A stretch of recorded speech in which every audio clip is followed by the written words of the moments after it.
Hello, my name is Lauren Biddykofer. I'm a designated mechanic examiner. I taught in a Part 147 program for 42 years. I'm currently retired and serving as a mechanic examiner. So this is a tutorial on doing a sheet metal layout, figuring rivets and rivet layout. And it just appears this is a problematic area, one where applicants are often confused. So this is an attempt to try to bring some clarity to that particular subject.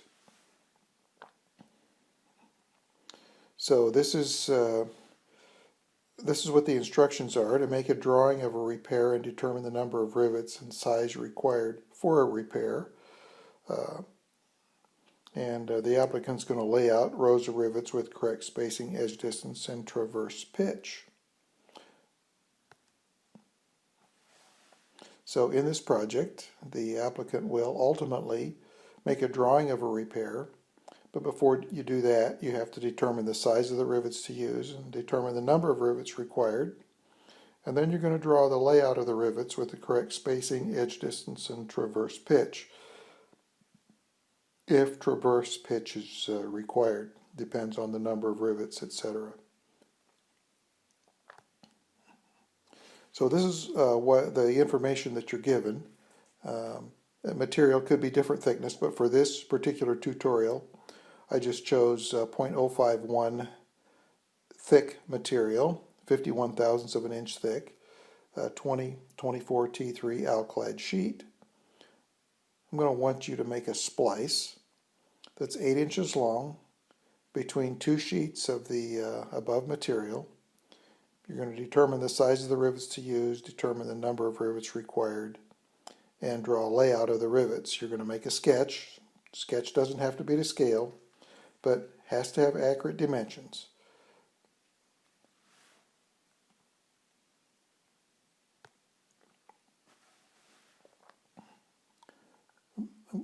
The reference we're going to use is AC 4313-1B, and we go to Section 4, Sheet Metal Repairs, and this section contains typical repairs for lots of different things.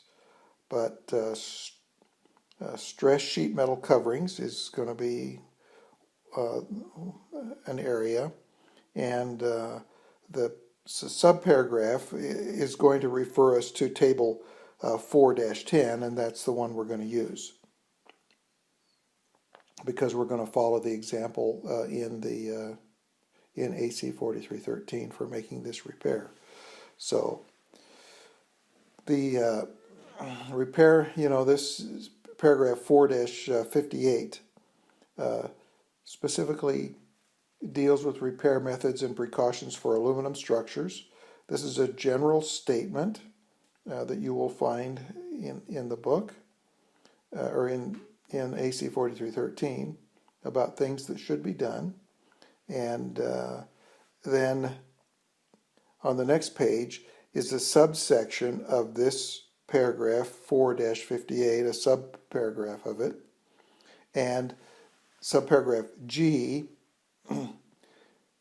in paragraph 4-58 deals specifically with the splicing of sheets, and that's what this project involves. The method of copying the seams at the edges of a sheet may not always be satisfactory, because often we just duplicate a manufacturer's splice when we make a repair, and that's where we get our data from. But this says, for example, when the sheet has cutouts or doubler plates at an edge seam, or when other members transmit loads into the sheet, then the splice must be designed as illustrated in the following examples. And this project really involves the the whole object of the project here is, can you read and follow instructions? So what we're given here for our particular project, we're using Alclad 2024 T3 sheet, 51 thousandths inch thick, and the width of the sheet splice equals W in the example, and we're using 8 inches. Notice that their example uses, this is their example, and they're using 20 clad, which is the same as Alclad 2024 sheet. They use 32 thousandths of an inch thick material in their example, so they're using this 32 thousandths inch thick, and they're using a width of 10 inches. So just take note here. I would suggest that you follow along in 4313, but we're using a different thickness and a different width.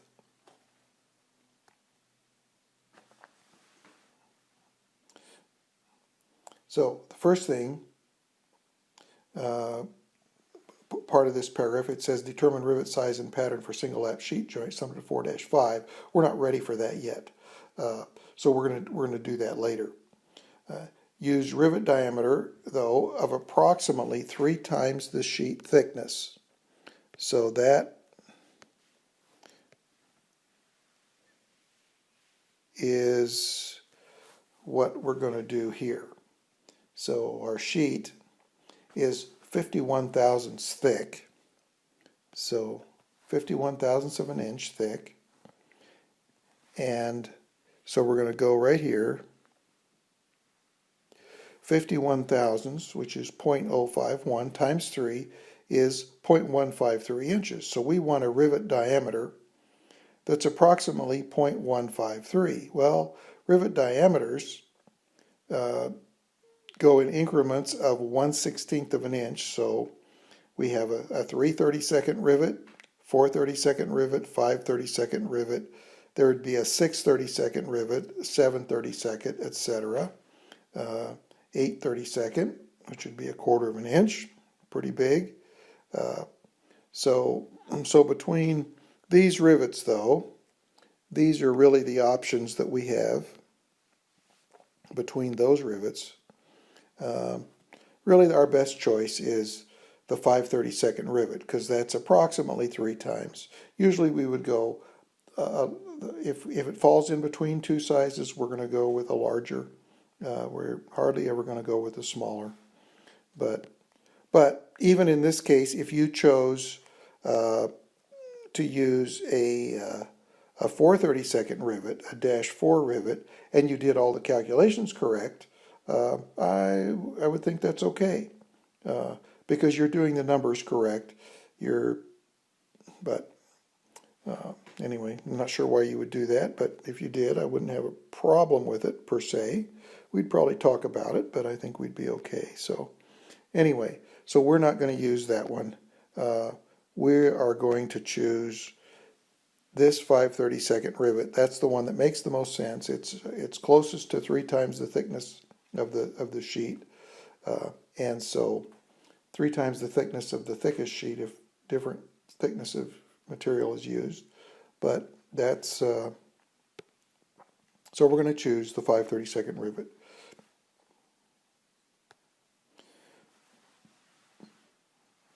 All right, so now our next task is to find the number of rivets required. So use the number of rivets required per inch of width W from table 4-10. So now we're going to go to table 4-10. There's table 4-10. We find our rivet size, which is right there, 5/32. We find our sheet thickness, which is right there, and we simply follow those over and down. And where they intersect, it says we're supposed to use 5.1 rivets per inch of width. So there we are, per inch of width. And let me see, this particular chart is for, I'm reading the heading up here, the number of rivets required for splices in single lap sheet joint, that's what we're doing, in, and here we are, Alclad 2024 T3, or 2024 T3 Alclad, sheet, plate, bar, rod, tube, and extrusion. So we have sheet 2024 T3. So this would be a good chart for what we're trying to accomplish. So 5.1 rivets. And then read the notes. You always read the notes. Now it says for single lap sheet joints, we can use 75% of the number shown instead of the full number. So in applying the notes, here we have the 5.1 right here.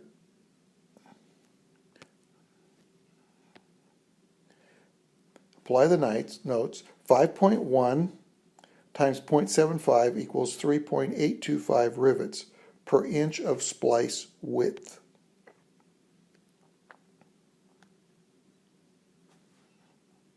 Our splice width is 8 inches, so we're going to take 8 rivets per inch times 8 inches equals 30.6 rivets. So we're going to round that to 31 rivets required. So that's where we come up with the number of rivets. So we need to figure out how to lay out 31 rivets across an 8-inch sheet in order to make this particular splice. So the maximum number of, so here's the question. What is the maximum number of 5/32 rivets that can be placed in a single row? And so to do that, we got to know what minimum edge distance is.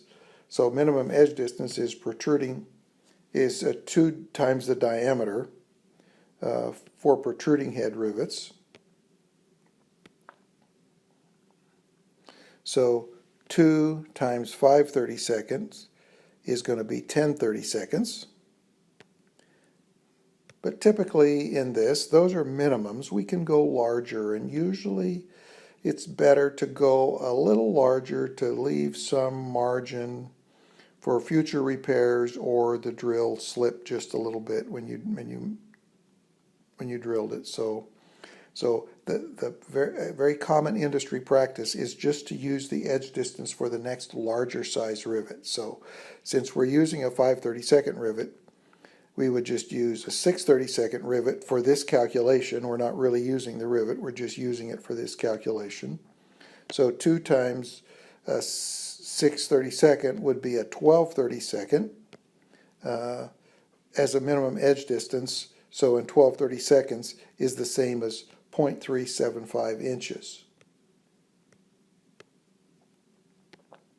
So our minimum edge distance is 0.375 inches. So what we're going to do is we're going to lay this out to where we put, here we put an end rivet, and we put it 0.375 inches from the edge of the sheet, and we put another one here 0.375 inches from the edge of the sheet.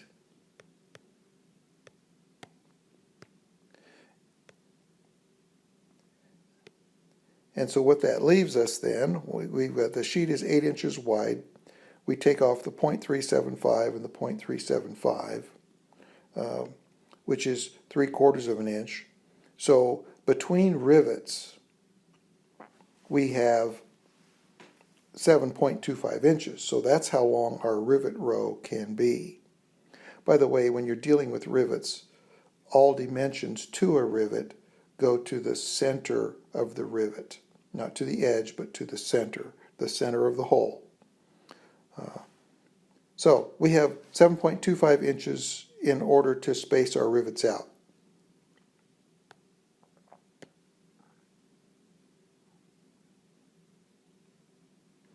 So so the minimum rivet spacing then depends on the number of rows required to get the required rivets. And this is an AC 4313 requirement, a little complicated. We can use 3D for single rows. If we have a single row of rivets, we can use 3 times the diameter for minimum spacing. If we have to use 2 rows for rivets, then we have to use 4 times the rivet diameter for spacing. But if the number of rivets requires 3 or more rows, then we can go back to 3 times the diameter for minimum rivet spacing. So that's a little complexity put in by 4313.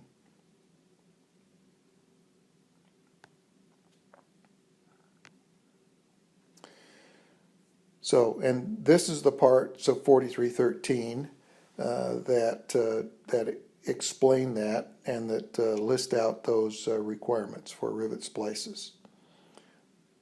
So you can see the reference numbers there, and you can open 4313 and get a little more information on that if you'd like.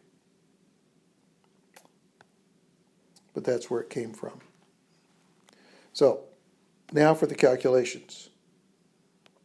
We have 7 1/4 inch for rivets.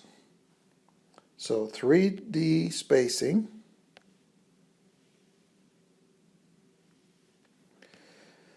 three times the diameter, which would be 5/32 times 3, is equal to 15 32nds, which is equal to 0.46875. And when I do these calculations, since I'm doing them in a calculator, I don't round too much.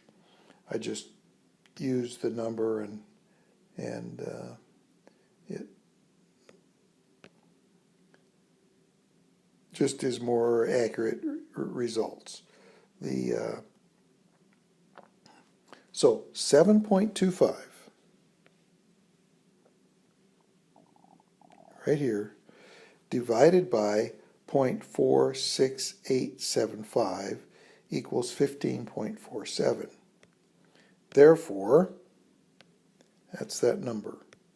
We can put 15 spaces or 16 rivets in a row, 7 1/4 inches long, using 3D spacing.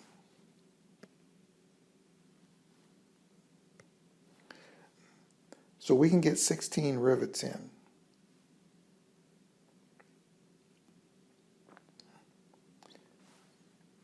Now there's something that might be a little confusing here.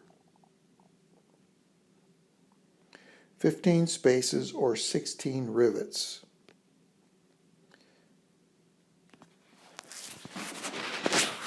Let me try to explain that. Here is the brown rectangle is just the sheet, and what I'm explaining is why there are a different number of spaces, which when we do the math we figure spaces. Why there's a different number of spaces as opposed to the number of rivets that we're dealing with. So we're going to make our rivet line along the dotted blue line or purple line. So there are rivets. I'm drawing in. There's 5 rivets drawn in. 1, 2, 3, 4, 5. But when you look at the spaces, there's 1 space, 2 space, 3 spaces, and 4 spaces. So we have 4 spaces, but 5 rivets. 1, 2, 3, 4, and 5. So we have 5 rivets but 5 rivets gives us 4 spaces. So when we do the math for rivet spacing, the number of rivets in a row, we're really figuring the number of spaces. But then you have to realize that there's going to be one more rivet than there are spaces because it takes a rivet on each end of the row. So that's maybe a bit of a confusion factor, but you can get your brain wrapped around that. It makes a lot of sense. Okay, picking up where we left off here, if we use 3D spacing, then we can get 16 rivets in a row. Okay, we need 31 rivets. So one row isn't enough. We cannot get the required number of rivets in one row. So now we're going to have to go 2 rows or 3 rows or 4 rows or however many are required. So if we use 4D spacing, we come over here, 4 times 5 30-seconds equals 20 30-seconds. 20 30-seconds is 0.625 inches. So therefore we can take our total rivet row, the distance we have to distribute our rivets, which is 7.25 inches, divide that by 0.625 inches, and we wind up with 11.6 spaces. So we have to go back to 11 spaces, so we can get 12 rivets in with 4D spacing. Well, 2 rows of 12 rivets only gives us 24 rivets. So we can't get the required number of rivets in with 2 rows, which means now we have to go to 3 rows. 2 rows of spacing at 3D would allow for 32 rivets. That would do it, except it's not allowed by AC 43. When we go with 2 rows, we have to go to 4D spacing. So, but 2 rows at 4D spacing only allows us to get in 24 rivets. And 24 rivets isn't enough. So, we're going to have to go with 3 rows with probably 11 rivets in 2 rows and 10 rivets in 1 row. That would give us 2 rows at 11.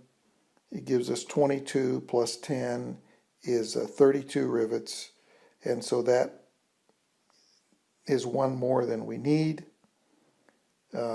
And that's okay. We can put in an extra rivet or 2 to make things work, and we're not hurting. We can't go less, but we can put in more. So now we're going to go 3 rows with 11 rivets in 2 rows and 10 rivets in 1 row, and that's going to satisfy the requirements of AC 43. It's like I said, that's going to give us 31 rivets. 32 rivets, and we need 31. So the spacing is going to be a little larger than the minimums, but that's okay. It just can't be smaller than the minimums. So here's how the math works on that. So just look at 1 row. So we're just looking at this row. We have 7 1/4 inches on that row. We're going to put 11 rivets in. So 11 rivets. Remember, we're always going to have 1 more rivet than we have spaces, but we have to figure spaces. So 11 rivets is going to have 10 spaces between rivets.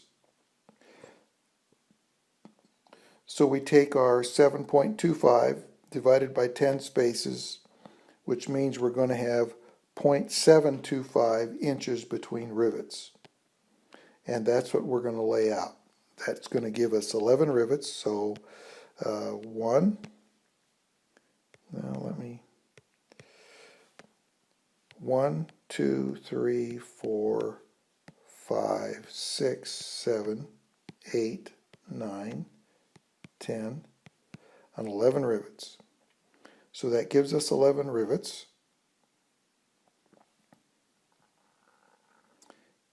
In that row with more than minimum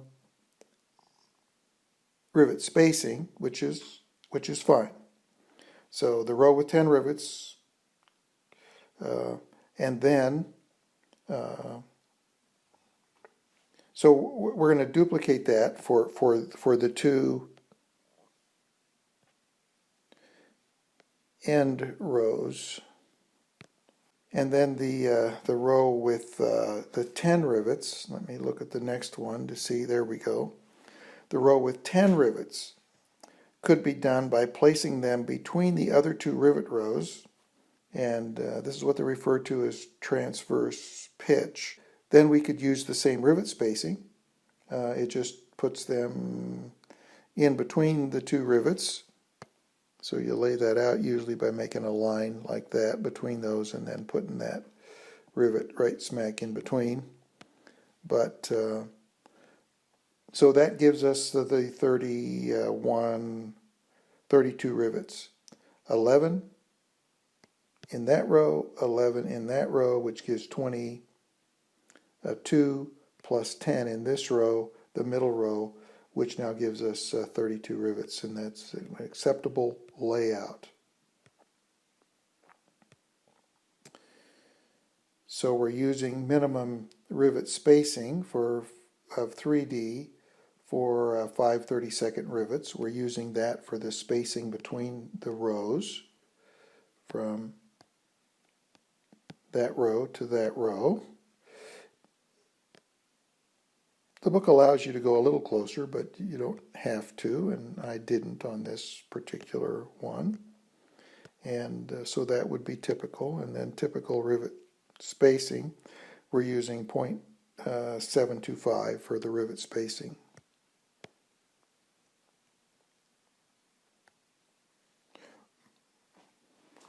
If you want to look up this transverse pitch, you're going to find that spelled out in some detail in FAA H, the airframe textbook 8083-31A.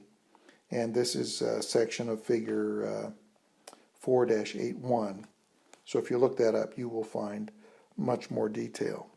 So another thing you could do, instead of redoing the 10, putting 10 in that middle row, you could just duplicate the 11 rows. You could just make 3 rows of 11 each. You wind up with 33 rivets total. 31's required, so that's 2 more, but that's okay. As long as you don't go too many more, but 1 or 2 more than is required, that's fine. And this sure makes the layout a whole lot easier. And this is perfectly acceptable. So I drew all the examples out using a CAD program, but for this project, really all I want to see is a hand drawing. Just draw it out similar to this. What you've got to have is accurate dimensions. Show me what your dimensions are.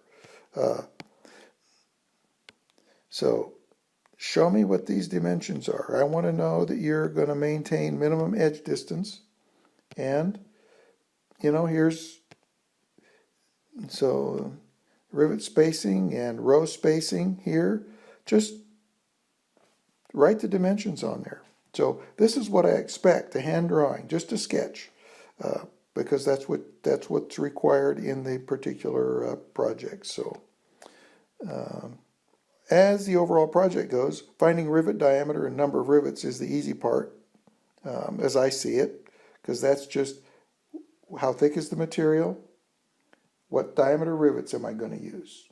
Okay, 3 times the thickest sheet in the splice, and find the rivet size it's going to be a -3, a -4, -5, or -6. It's going to be in one of those sizes. And then figure, so then the chart gives you the number of rivets per inch of width, and you're going to multiply it for a single lap sheet joint. You're going to multiply that by 0.75 and then multiply that product by the number of inches of sheet that needs to be spliced. There you have your rivet number. Then, so that's really the easy part, I think. And then you have to figure out how you're going to do the layout. And so that's the bulk of what I was trying to explain here. So, and then, because you're going to have to decide whether you're going to use single row, double row, or triple row, or maybe 4 rows. It depends on what you are going to need, depending on the size of rivet that you chose. So another complicated factor is that there's more than one way to do the rivet layout. There's really only one way to come up with the number of rivets. But how you lay those out, there's probably more than one way to lay them out. And so whatever way you decide to lay them out, as long as it makes sense and doesn't violate minimum edge distance or minimum rivet spacing as spelled out in AC 4313, you'll be okay. So, as you've worked through this, I'd appreciate any feedback concerning this tutorial. Was it helpful? Was anything confusing? What could make it more helpful? Do you see any errors? I thank you for your input. You can text me or call me or send me an email. I'd appreciate hearing from you. And if you choose to use me as a DME, I would love to be able to work with you through this whole process. And you can contact me here.